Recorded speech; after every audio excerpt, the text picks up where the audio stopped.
Okei, eli me ollaan ihmisiä ja hevoset on hevosia, niin millä lailla me ollaan erilaisia, millä lailla me ollaan samanlaisia? Voiko meitä verrata? No, niin kuin tuossa puhuttiin äsken noista persoonallisuustyypeistä tai aikaisemmin, niin ihmiset on kaikki erilaisia, hevoset on kaikki erilaisia.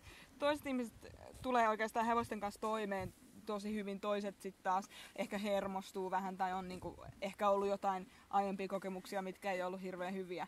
Mutta niin on sellaisia pääpiirteitä, jos ajattelee, tai pääsyitä, minkä takia me ollaan niinku erilaisia tai minkä takia saattaa joskus mennä sukset ristiin.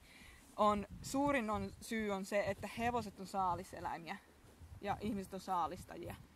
Eli se on niinku se kaikkein, mä sanoisin, niinku fundamentaalisin, jos se on sana, niin ero ihmisten ja hevosten kanssa. Ja se on yleensä se kaikista väärin ymmärretyin asia. Hevosten ja ihmisten kesken.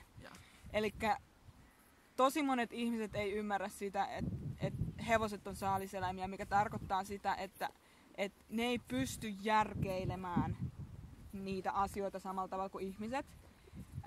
Ne ei muista asioita samalla tavalla kuin ihmiset.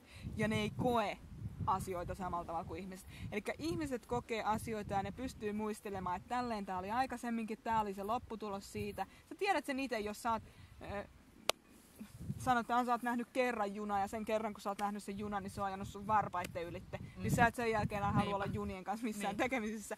Niin hevosilla se on enemmän sellainen vaistomainen juttu. Mutta ihmisillä tulee sellainen, että sä pystyt niinku ajattelemaan, että okei, että tällä kertaa mä en laita mun jalkoja siihen radalle, niin näin. Mutta hevosilla se on niinku se, että joka kerta kun ne kuulee sen junan äänen, niin ei pysty olemaan siinä. Eli se on niinku se suurin. Ja se, mitä ihmiset ei myöskään ymmärrä yleensä hevosista, on se, että koska ne on saaliseläimiä, niin jos ne jää kiinni mihinkään, että jos ne tuntee olonsa sellaiseksi, että nyt mä jään kiinni tähän ja nyt jotain niinku, esimerkiksi jos joku hevonen jää jalasta kiinni, niin monta kertaa sä oot nähnyt sen, kun se yrittää vaan rykiä sen jalan irti siitä. Se ei niinku pysty sanoa, okei, jos mä siirrän nyt noin, niin mä saan sen jalan pois. Taikka sitten samalta miksi hevoset ei halua lastata traileriin.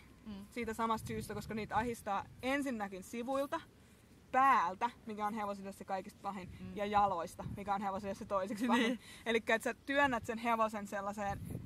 Hevoset luontaisesti ei koskaan menisi luolaan, koska ne tietää, että siellä saattaa asua joku leijona tai niin kuin näin. Ja vaikka miten domestikoituneita hevoset on ollut tuhansia vuosia, niin ei ne siltikään ole. Niillä on ne samat vaistot. Ja tätä ihmiset ei välttämättä ymmärrä, että se hevonen ei pysty ajattelemaan samalla tavalla kuin ihmiset. Eli ei hevonen koskaan menisi luolaan.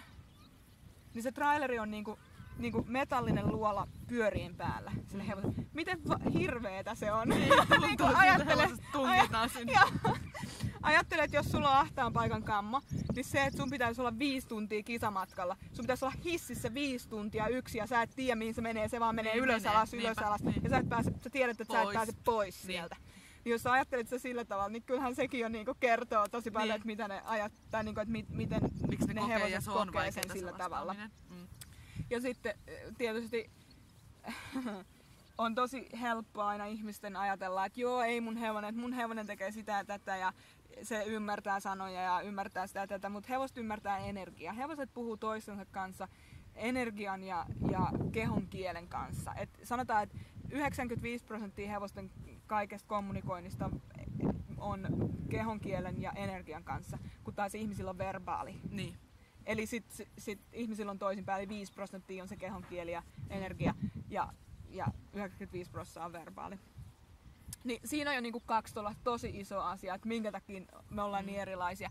Et sun täytyy ottaa kaikki nämä asiat huomioon, kun sä keskustelet niin sanotusti hevosten kanssa, eli että sä käyt sitä keskustelua läpi. Niin eikö se olisi paljon helpompaa, jos sä opit sen, miten se hevonen puhuu, ja puhut sen kieltä, kuin se, että sä yrität opettaa sille ihmisen kieltä. Niin, koska hevonen ei koskaan opi ihmisen kieltä. Hevonen ei tule koskaan oppimaan ihmisen kieltä. Semmoinen kysymys, kun ajatellaan, että monet käyttää näitä sähköaitoja, niin hevonenhan oppii, että siellä on sähkö, eikö vaan? Joo, mutta ne myös tuntee, onko siinä tai ei. Niin, se väreilee. Joo. Eli hevoset pystyy, kyllä jos sä oot itse tosi tällainen herkkä, niin mä pystyn, niinku mulla on herkät kädet, mä Joo. pystyn menemään näin ja tuntemaan, että minkälainen energia sulla on. Tai jos mä Joo. esimerkiksi puhun jonkun ihmisen kanssa puhelimessa, niin mä tiedän, Niin, että mikä energiat fiilis ilma. sillä niin. on. Ja. Niin hevoset pystyy ihan samalla tavalla, ne menee seisoo siihen sähköaidan viereen ja niinku miettii ja kuuntelee. Ne varmaan kuulee sen kanssa sen sellaisen äänen, surinan tai joo. sellaisen. Niin, niin ne menee siihen viereen ja vaan katsoo, että onko se päällä. Ja sit jos ei se ole päällä, niin sitten käy niin kuin tänään oli käynyt, että oli hevonen toisen puolen aitaa. Eli periaatteessa me ei ole opetettu niitä pelkää sähköä, vaan se menee sen, että ne tietää ja vaistoo. Että se No ne tietää ja vaistoo. Jotkut hevoset ei vaistoo. Mutta sanotaan, että jos on sellaisia hevosia, jotka oikeahevosena juoksee aidoista läpi, niin se miten niitä opetetaan siihen, että siinä on sähkö siinä aidassa, on se, että sä otat sen hevosen, että sulla on se narussa ja sä peruutat sen siihen sähköaitaan. Mutta on valmis sitten olemaan pois tieltä, kun sä sinkoo sitten johonkin suuntaan. Eikö se aika raakaa? Se on aika raakaa, mutta sanotaan, että jos sulla on vaihtoehto se, taikka sitten se, että se hevonen Tapahtuu juoksee jotain. siitä aidasta läpi ja jää kiinni siihen riuhtuun ja tekee vammoja, niin Niin, sit sun se täytyy on valita, parempi, että kumpi on sun mielestä se parempi Joo, vaihtoehto. joo.